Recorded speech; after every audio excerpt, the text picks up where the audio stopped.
नमस्कार, मैं Ravishankar Sharma, secretary numismatic society of Calcutta. और आप सब जानते ही हैं कि ये जो कोरोना महामारी से अभी सब कोई हम लोग परेशान हैं और सब कोई लॉकडाउन में है और घर पे ही हैं हम लोग सब कोई। और घर पे ही रहना चाहिए, घर पे रहे, सेफ रहें। हम भी घर पे हैं, आप भी घर पे रहिए। पर एक चीज़ अच्छा है जो इंडियन म्यूज़ियम की तरफ से एक इनिशिएटिव लेके एक अच्छा ऑनलाइन सेशन का जो प्रोग्राम चालू किया गया है, ये बहुत अच्छा है, ताकि हम लोग घर पे बैठे भी ये जो अपना जो कल्चरल हेरिटेज है वर्ल्ड का, इंडिया का, उसके बारे में हम जान सकें।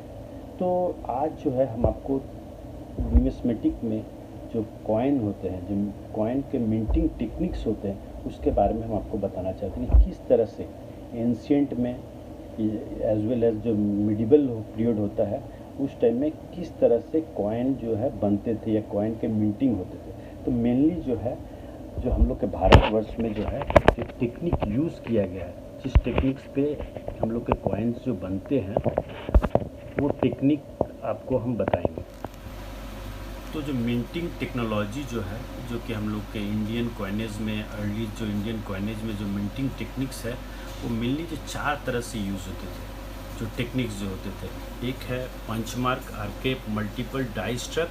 सेकंड जो होते थे कास्टिंग टेक्निक, फिर डाई स्ट्राइकिंग और फिर रिपोज टेक्निक। तो मेनली इसी 4 टेक्निक से जो है इंडियन कॉइनेज जो है मिंटिंग होते थे।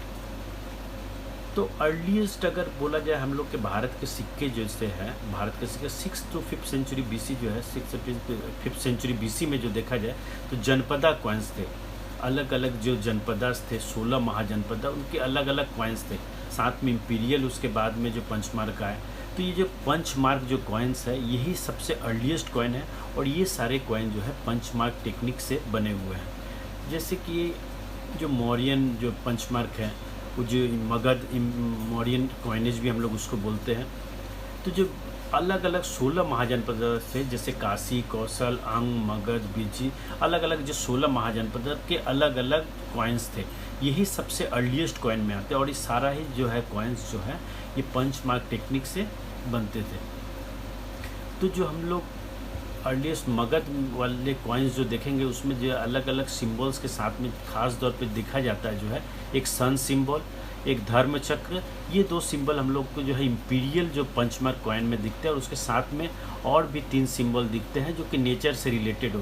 तो इस तरह के काफ़ी सिंबल मिलते हैं, जो करीब 600 से ऊपर अलग अलग तरीके के सिक्के में हम लोग इस तरह के सिंबल्स देखते हैं।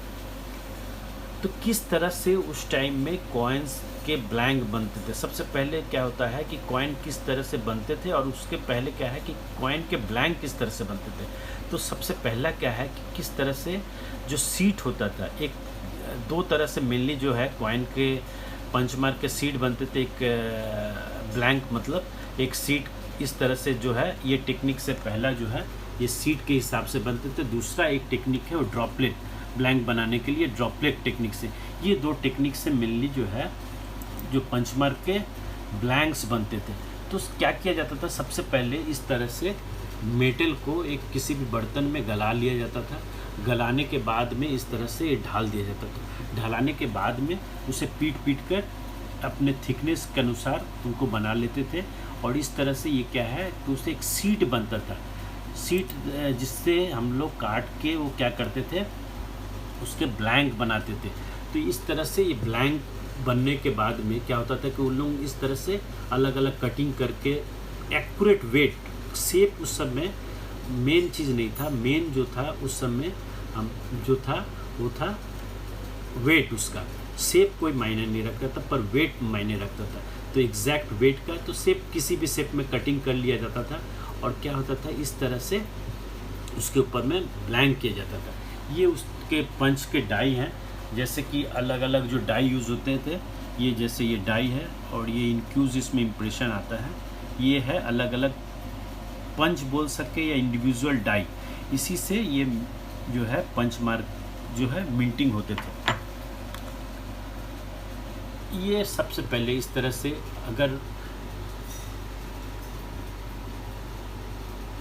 अलग अलग जो टेक्निक जो बताया जाए, 2 टेक्निक से जो मिंटिंग किया जाता है, तो सबसे पहले इस तरह से क्रूसेब में इस तरह से जो है गला लिया जाता है मेटल, ऐसे ढाला, उसके बाद में ऐसे पीट के इसका सीड बनाया जाता है। सीड बनाने के बाद में इस तरह से कटिंग किया जाता है। ये है ब्लैंक के लिए प्रिपरेशन। और ये उसके बाद में ठीक इस तरह से ब्लैंक जो है हम लोग का जो ब्लैंक जो उस समय बना था, जैसे वो बनाने के बाद में इस तरह से वो लोग मिंटिंग करते थे। ये अलग अलग जो डाई है, इंडिविजुअल 5 सिंबल के लिए 5 डाई यूज़ होता था, ये खासतौर पर 5 मार्क कॉइन के लिए। तो ये जो टेक्निक है इस तरह से, जैसे ये बेंड बार कॉइन देखा जाए तो बेंड बार में 2 सिंबल आ रहा है, ये 2 सिंबल, तो 2 सिंबल मतलब 2 डाई इसमें यूज़ किया जाता था। ऐसे ये एक जनपदा कॉइन है, इसमें 1 2 3 सिंबल आ रहे हैं, ये सिंबल अलग अलग, ये सिंबल ये 3 डाई यूज़ किया गया। ये इम्पीरियल पंचमार्क, ये सन सिंबल, ये अलग अलग सिंबल, 5 अलग अलग सिंबल, ये टेक्निक, ये अलग अलग पंचमार्क सिंबल। सेकंड जो टेक्निक है वो है कास्टिंग टेक्निक।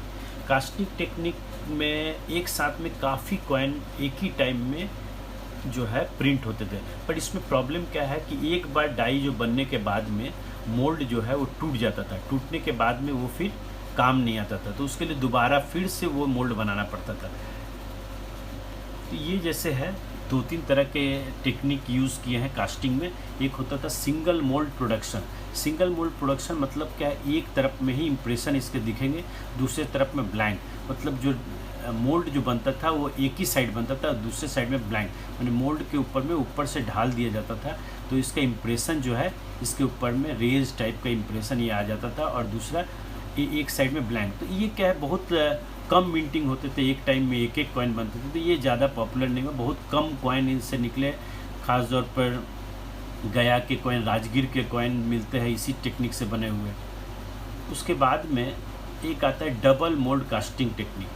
तो ये जैसे योधेवे के कॉइन जो मिलते हैं, ये देखिए इस तरह से ये 2 मोल्ड को यूज़ किया गया है। इस तरह से ये जो कास्ट टेक्निक से ही बना हुआ ये जो है इम्पीरियल जो आता है universal copper cast coin, elephant एक तरफ में 3 आर्च, ये भी उसी टेक्निक से बने हुए हैं। और इसमें क्या है, एक साथ में दोनों साइड का इम्प्रेशन आता है, पर एक ही मोल्ड काम आता है, उसके बाद में ये मोल्ड काम नहीं आता। मतलब ये भी बहुत कम क्वांटिटी में कॉइन इससे बनते थे इस टेक्निक से। उसके बाद जो मल्टीपल मोल्ड कास्टिंग, इस टेक्निक से एक साथ में काफ़ी कॉइन बनते थे, क्योंकि एक ट्रे के हिसाब से अलग अलग ट्रे सजा के काफ़ी कॉइन, जैसे ये दिखा जा रहा है, एक चैनल बना हुआ है और एक साथ में काफ़ी कॉइन के इम्प्रेशन है बोथ साइड में, मतलब एक टाइम में काफ़ी कॉइन इससे निकलते हैं। ये जैसे अलग अलग ऐसे ट्रे के हिसाब से ये सजाया जाता था, और ऐसे ऊपर से इसमें क्या है एक चैनल बनाया जाता था, जिस चैनल से लिक्विड जो है मेटल जो है अलग अलग ट्रे में अलग अलग जो मोल्ड में चला जाए। इस तरह से ये चला गया, ये अलग अलग, और ये क्या एक टाइम में इसमें काफ़ी कॉइन निकलते थे। पर माइनस पॉइंट वही है कि एक बार इसको अगर तोड़ दिया जाए तो उसके बाद में ये मोल्ड काम नहीं आता। पर ये भी काफ़ी पॉपुलर था और काफ़ी चला था ये। जैसे इस तरह से पहले क्ले को लिया जाता है, लेने के बाद में उस तरह से ये मोल्ड का इम्प्रेशन, ये जो है ये डाई ऐसे इम्प्रेशन लेते हैं, और ये चैनल के हिसाब से ये बनता है। तो ये मेनली जो है टेक्निक से, जैसे कि ये देखा जाए तो ये आपका यूनिवर्सल कॉपर कास्ट है, और ये जो एक्स्ट्रा मेटल निकला है मतलब इस तरह से ऊपर से ढाला जाता था, तो ये इसका एक्स्ट्रा मेटल ये दिख रहा है। ये कॉपर कास्ट में ये ऊपर में ये सारा जो है पूरी कुसान के कॉइन एक्स्ट्रा मेटल जो है ये दिख रहा है, मतलब ये जो है कॉइन जो है ये कास्ट टेक्निक से बना हुआ है। तो ये टेक्निक के बाद में थर्ड जो टेक्निक है वो है डाई स्ट्रक टेक्निक। ये टेक्निक सबसे पॉपुलर हुआ, और इससे एक ही टाइम में काफ़ी कॉइन जो है मिंटिंग होते थे। तो ये टेक्निक सबसे ज़्यादा पॉपुलर, और आज के डेट में भी जो टेक्निक यूज़ किया जाता है इसी टेक्निक से बनता है। तो ये क्या है, इसके लिए मेनली जो है जो क्या देखा जाए कि किस तरह से उसको कॉइन, एक अपर डाई होता था और एक लोअर डाई होता था, और एक एनविल के ऊपर में ऐसे इसको फिक्स्ड कर दिया जाता था, और बीच में ऐसे ब्लैंक रखा जाता था, और ऊपर से हैमरिंग किया जाता था। तो डाई जो है मेनली जो है यहाँ पर प्लेसमेंट करने के बाद में यहाँ ब्लैंक रख के ऊपर से हैमरिंग किया जाता था। तो एक ही टाइम में काफ़ी कॉइन एक मिंटिंग हुआ। तो ये प्रोसेस में डाई एक ही बार बनता था, पर इसका प्रोडक्शन काफ़ी होता था। जैसे ये कुछ बिहार के एक डाई है, जैसे ये सारा इम्प्रेशन जो होता है इसका ये नेगेटिव में रहता है डाई में। ये एनविल डाई है और ये हैमर डाई है। ये ऊपर में जो इम्प्रेशन ऐसे जो है, इसका मतलब ऊपर में काफ़ी हैमरिंग के चलते ये ऐसे फैल गया। तो ये अपर डाई इसको बोल सकते हैं, ये हैमर डाई इसको, और ये जो है लोअर डाई, या फिर इसको हम लोग एनविल डाई बोलते हैं। और डाई में क्या रहता है, सारा ये जो चीज़ रहता है इनक्यूज़ में, इस जैसे सारा इम्प्रेशन वगैरह इसका सारा इनक्यूज़ में रहता है, ताकि कॉइन में जब छपे तो ये हाईली रिलीफ में हो। ये इस तरह से कुछ टूल्स जो है जो कि डाई इंग्रेविंग के लिए काम आते थे। जैसे जो डाई इंग्रेवर होता था, जो बहुत एक्सपर्ट होता था, वो लोग जो है इस तरह से अलग अलग टूल को यूज़ करके डाई बनाते थे। ये हैमर है, ये इस तरह से डाई को इंग्रेव करते थे। तो डाई इंग्रेविंग के लिए क्या होता था, इस तरह से एक शार्प टूल लिया जाता होगा, इस तरह से शार्प टूल है। इसी से जो एक्सपर्ट है जिसको डाई इंग्रेवर बोलते हैं, वो इस तरह के टूल को लेके ऐसे इंग्रेविंग करके अलग अलग उसमें से डिज़ाइन, लीजेंड या पोर्ट्रेट, ये जो है एक्सपर्ट जो होता था वो डाई इंग्रेवर, वो इस तरह के डाई बनाते थे। मैक्सिमम जो कॉइन दिखते हैं मिडिवल में, चाहे अर्ली में, जैसे गुप्ता में, सारा कॉइन राउंड होता था। पर एक क्वेश्चन आता है कि किस तरह से वो लोग ये राउंड बनाते थे। कोई कटिंग तो होता नहीं था, ये कि एक सीट लिए साइड में गोल गोल काट दिए, ऐसा तो नहीं होता था। तो मैनुअली इसको क्या होता था कि राउंड किया जाता था। तो राउंड कैसे किया जाता था, उस तरह का एक राउंडर इंस्ट्रूमेंट यूज़ होता था। हालांकि इसका कोई एविडेंस अभी तक नहीं मिला है, पर एक एज्यूम किया जा सकता है। हम लोग कॉइन में जो इम्प्रेशन वगैरह देखते हैं या उसमें जो इस तरह से एक हैमरिंग का दाग दिखते हैं, तो इसका मतलब है कि इस तरह का हैमरिंग किया गया होगा। और इस तरह से ये टूल यूज़ होता था। ये एक राउंडर टूल है, इसके अंदर में इनक्यूज़ ऐसे देखेंगे तो ये एक राउंड बना हुआ है, हाफ राउंड, और अदर साइड जो है उसमें भी इस तरह से हाफ राउंड है। तो ये क्या किया जाता था, एक टाइम में ऐसे ये टूल ऐसे रख के और इसमें एक स्क्वायर कटिंग या जैसा भी कटिंग करके ऐसे रख के और ऊपर में ऐसे ये ब्लैंक को रख के हैमरिंग किया जाता था और ऐसे ऐसे धीरे धीरे घुमाया जाता था। ये ऐसे हैमरिंग करके और ऐसे घुमाया जाता था। तो इससे क्या होता था कि जो ब्लैंक है, जो स्क्वायर ब्लैंक हो या कुछ हो, तो वो शेप ऑटोमेटिक एक राउंड टाइप का ऐसे शेप ले लेता था। जैसे ये इम्प्रेशन में यहाँ पर एक दाग दाग दिखेगा आपको हैमरिंग का, तो मतलब ये क्या है कि हैमरिंग करने के चलते ये एक शेप लेके ये राउंड टाइप का शेप ले लिया। तो इस तरह से राउंड शेप में इस तरह से करके ब्लैंक बनाया जाता था, राउंड ब्लैंक। और क्या है कि ये हैमरिंग करने के चलते ये हार्ड हो जाता है। उसके बाद में इसको हीट करके, गर्म करके, और उसके बाद में इसको साफ़ किया जाता है ताकि जो गंदगी वगैरह वो भी ख़त्म हो जाए। और उसके बाद में इसको मिंटिंग किया जाता है। मतलब ये क्या है, ब्लैंक का प्रिपरेशन हो गया मिंटिंग के लिए। ये जो है ब्लैंक, इसी तरह से ब्लैंक के ऊपर में फिर कॉइन जो है मिंटिंग किया जाता था। तो ये इस तरह से कॉइन जो है ब्लैंक बनते थे, इस तरह से राउंडर टूल के ऊपर में। और जो कॉइन के जो डाई होते थे वो काफ़ी जो है इनक्यूज़ में होते थे। ऐसे इस प्रोसेस से अलग अलग करके जो एक्सपर्ट होता था, कोई एक्सपर्ट होता था जो राउंडिंग करता होगा, अलग अलग वो एक्सपर्ट राउंड करता था। तो ऐसे ही इसी टेक्निक से होता था। और उसके बाद में क्या है कि जब ब्लैंक रेडी हो गया, एग्जैक्ट मेज़रमेंट में जितना चाहिए उस मेज़रमेंट में, राउंड शेप चाहिए तो राउंड, स्क्वायर चाहिए तो यार जिस शेप का हम लोग को चाहिए उस शेप में क्या किया गया कि ले लिया जाता होगा। और उसके बाद में इस तरह से ये है लोअर डाई, ये है अपर डाई, और ये बीच में ये ब्लैंक।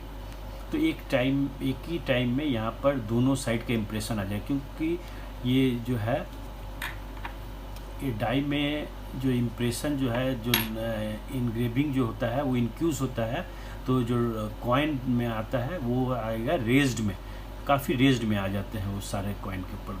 तो जब डाई स्टैकिंग कॉइन सारा देखेंगे तो ये सारा कॉइन जो होता था एकदम रेज्ड में आता है, बहुत सुंदर। ये सारे कॉइन जो है काफ़ी रेज्ड में होते थे। जैसे ये है कॉइन, जब हम लोग फील भी करेंगे कॉइन को, तो जब अच्छा तरह से फील करेंगे तो सारा रेज्ड ये दिखेगा।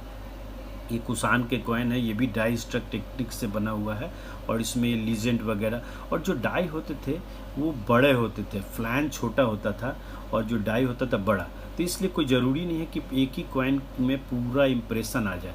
तो कभी क्या है कि कभी ये साइड हो जाने से थोड़ा साइड का इम्प्रेशन आता था, कभी एक साइड का आता था, कभी सेंट्रली रहे तो सेंटर आता था। और ये हैमरिंग के चलते भी होता है, जो एक्सपर्ट होता है जो हैमरिंग करते हैं उसके ऊपर भी ये जो है कॉइन, ये कॉइन में इधर में काफ़ी रेज टाइप का डिज़ाइन है और इधर में बैठा हुआ है। मतलब क्या है कि उस टाइम में जो हैमर किया होगा वो हैमर इस साइड में प्रेशर ज़्यादा था, इस टाइप में प्रेशर ज़्यादा के चलते इधर का प्रेशर कम आया, बल्कि इधर का जो ये लीजेंड का इम्प्रेशन वगैरह है वो सही नहीं आया।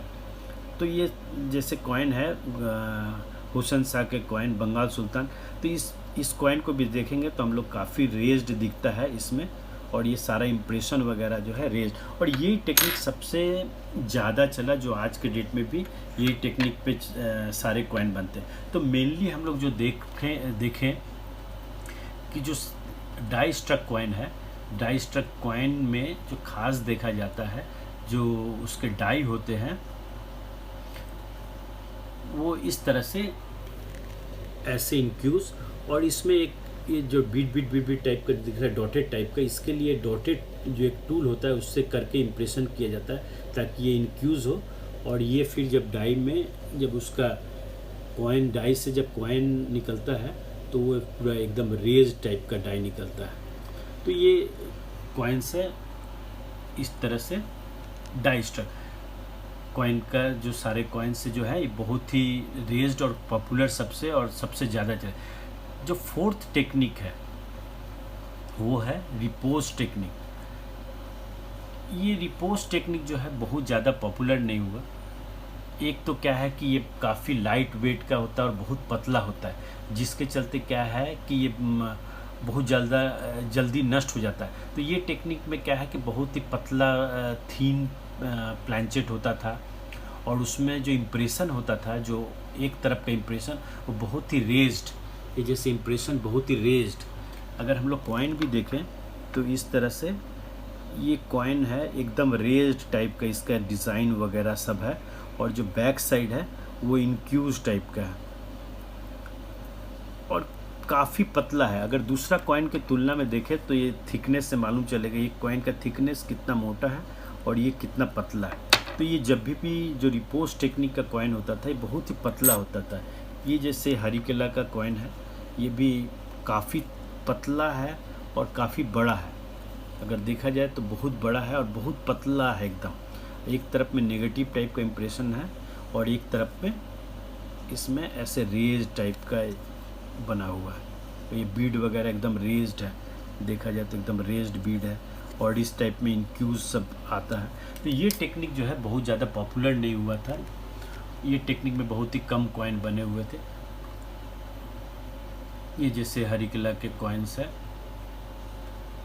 तो ये टेक्निक जो बनते थे उस टाइम में, तो इस टेक्निक के लिए क्या होता था, जैसे पतला सीट ले जाते थे। आज भी हम लोग देखेंगे कि जो लॉकेट वगैरह जो बनता है, जैसे लॉकेट वगैरह जो गला में पहनते हैं हनुमान जी वगैरह या किसी देवी देवता का, इस तरह से ये है एक टोकन का गला का लॉकेट का डाई। ये डाई काफ़ी इनक्यूज और काफ़ी इसमें जो है डिज़ाइन जो बना हुआ डेप्थ में है। ये काफ़ी डेप्थ में अंदर तक में देखा जाए तो काफ़ी डेप्थ में ये डाई है। और ये डाई का इसलिए डेप्थ है कि अगर इसका हम लोग इम्प्रेशन ले तो जो इम्प्रेशन आएगा वो काफ़ी रेज्ड आएगा। तो इसलिए जो भी डाई होता था रिपोज टेक्निक का, वो सारा काफ़ी जो है अंदर के तरफ में इनक्यूज टाइप का रहता था और उसका इम्प्रेशन जो है काफ़ी रेज। तो ये जो कॉइन जैसे ये लॉकेट वगैरह के कॉइन देखेंगे हम लोग, एक डिज़ाइन बना हुआ है, ये भी काफ़ी जो है रेज्ड है और इधर में इनक्यूज इम्प्रेशन दिखेगा।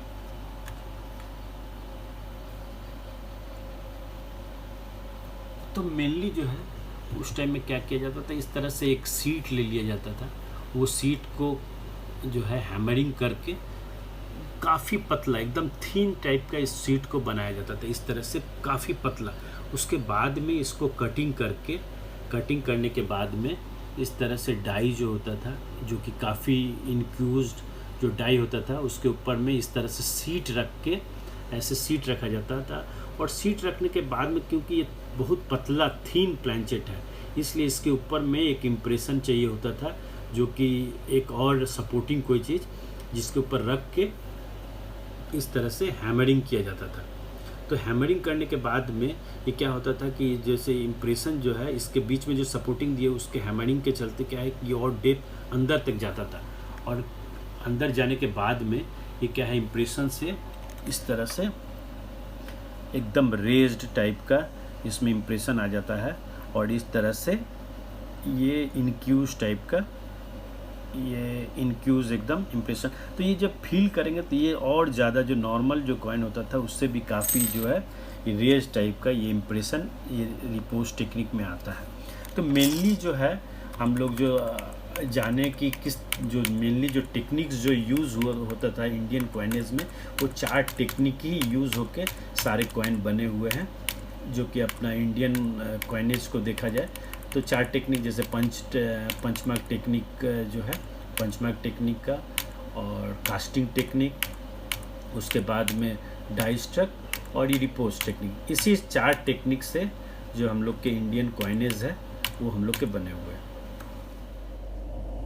नमस्कार, आशा करते हैं कि आपको मेरा ये वीडियो अच्छा लगा होगा, और घर पे ही रहिए और सेफली रहिए। आशा करते हैं कि फिर कभी मिलेंगे तो फिर कोई सब्जेक्ट पे आपने डिस्कस करेंगे। नमस्कार।